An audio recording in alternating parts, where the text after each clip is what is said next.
दोस्तों last episode में हमने देखा था कि मजाक मजाक में सारे लोग फोर्थ फ्लोर में चले जाते हैं, जिस पर वाइसी ने बहुत ही फनी तरीके से भाग के साथ ये किया था कि अरे मेरे लिए रुको, मुझे तुम दोस्तों का प्यार खींच रहा है। तब सीन चेंज होता है और हम फोर्थ फ्लोर का सीन देखते हैं जहाँ मोटो बहुत ही शौक होती है कि यार जरा देखो इन्हीं मॉडल लेवल की टेक्निक्स को, ऐसा लग रहा है किसी ने इसे हमारे लिए इस तरह से बाहर सजा के रखा है।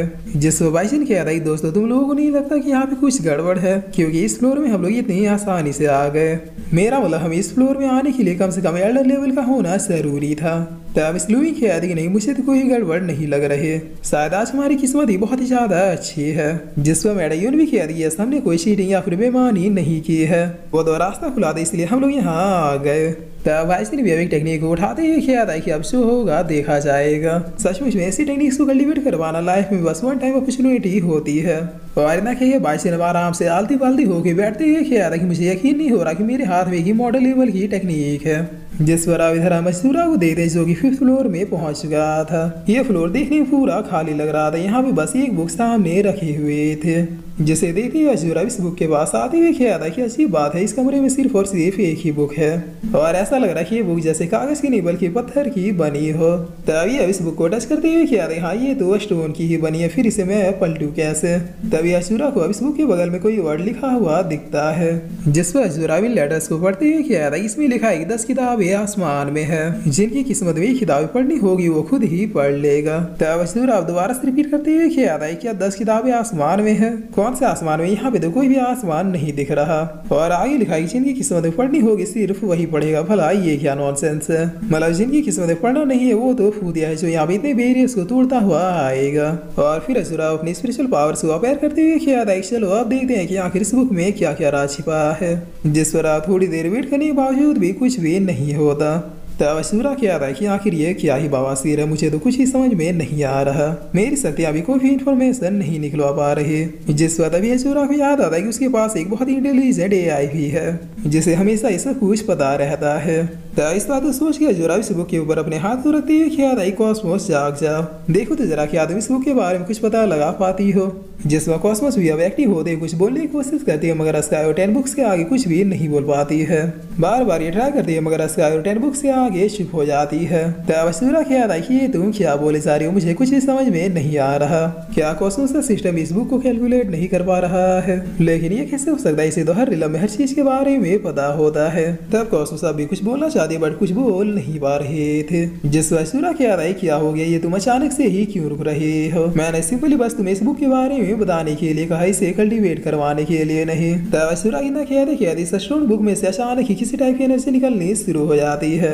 जिस अजूरा क्या था कि अब ये क्या बोला, क्या इसमें किसी टाइप फॉर्मेशन छिपा हुआ है। तब अजूरा क्या इस बुक में से एक पोर्टल खुलनी शुरू हो जाती है, जिस पर अब इससे पहले अजूरा को कुछ समझ में आता है ये पोर्टल से अपने अंदर खींच लेता है, और फिर अब एक बड़ी धमाके के साथ यहाँ पे सब कुछ शांत भी हो जाता है।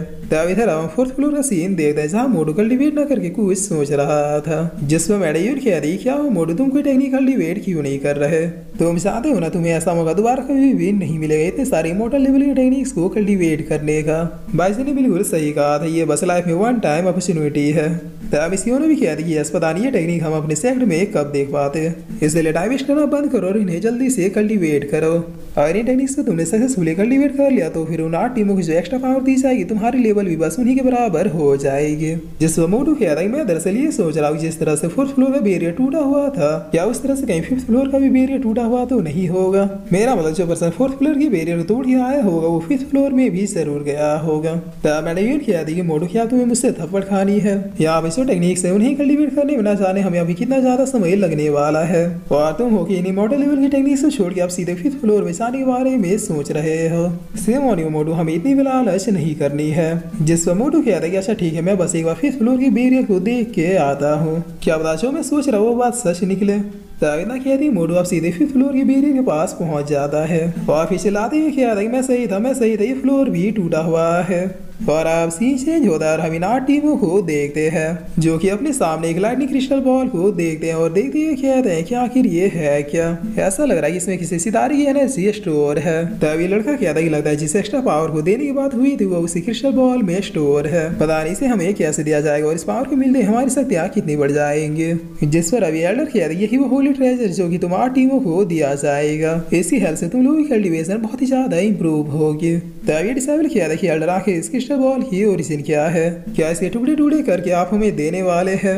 जिस पर एल्डर किया था कि पुराने टाइम से हमारे होली पैलेस में एक रिवाज है, हमारे पूर्वज हजारों सालों से इस क्रिस्टल बॉल में कई तरह की हेवली पावर्स को स्टोर करते थे ताकि जरूरत पड़ने पर यह पावर किसी एक पर्सन को देके उसे इंस्टेंटली बहुत ही ज्यादा पावरफुल बनाया जा सके। और कुछ चीजें तो ऐसी भी है जिसके बारे में मुझे भी ठीक से नहीं पता, बट जैसे मैं ग्रेट एल्डर बना तो मैंने इस स्टोन को एक रिवॉर्ड के रूप में रख दिया। वो रिवॉर्ड जो कि हमारे होली पैलेस से लाइब्रेरी के 5th फ्लोर में जाने वाले पर्सन को दिया जाता, बट आज तक कोई पर्सन 5th फ्लोर में पहुंच ही नहीं पाया। और मान के चलो कि अगर कोई वहां पे पहुंच भी गया तो फिर वहां पे रखा स्टोन बुक के पहली को समझ ही नहीं पाया। इसलिए एनसी क्रिस्टल हजारों सालों से यहीं पे रहती है। लेकिन पता नहीं क्यों मुझे इस बार ऐसा क्यों लगा कि जैसे तुम टीम में मुझे ये पावर बांट देनी चाहिए। तब एक डिसाइड किया था कि एल्डर क्या अभी अगर कोई 5th फ्लोर में जाके उसे स्टोन बुक के पहली को समझ जाए तो क्या अभी उसे इस स्टोन की पावर मिल सकती है। जिस पर एल्डर किया था बिल्कुल अगर अभी कोई जाके 5th फ्लोर में उस पहली को सुलझा दे तो फिर एनसी स्टोन ऑटोमेटिक यहाँ से डिसअपेयर होगी, उसके पास चला जाएगा। तभी बगल वाला डिसाइबल किया था ठीक है अब कोई पत्थर किताब या फिर झोपड़ी की बात नहीं करेगा,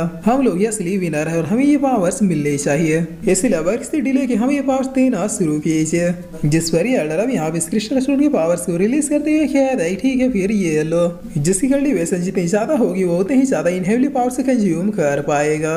इनके ऐसा करते हैं सारे डिसाइबल इस पावर को फील करते हुए कह रहे हैं क्या बात है, ऐसी पावर्स तो मैंने अपनी पूरी जिंदगी में भी फील नहीं की। जिस पर दूसरी साइड किया था कि ऐसा लग रहा है कि मानो बिना किसी एफर्ट के हमारी कल्टीवेशन अपने आप ही बढ़ रही है।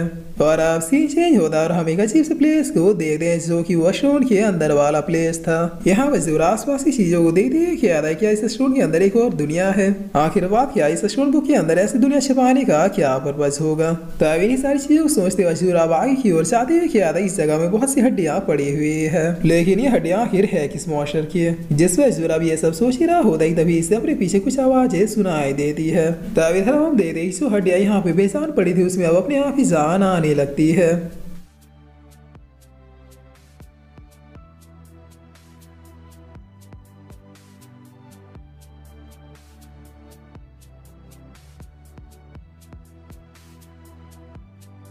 और फिर इसी साथ ही एपिसोड यहीं पे खत्म होता है।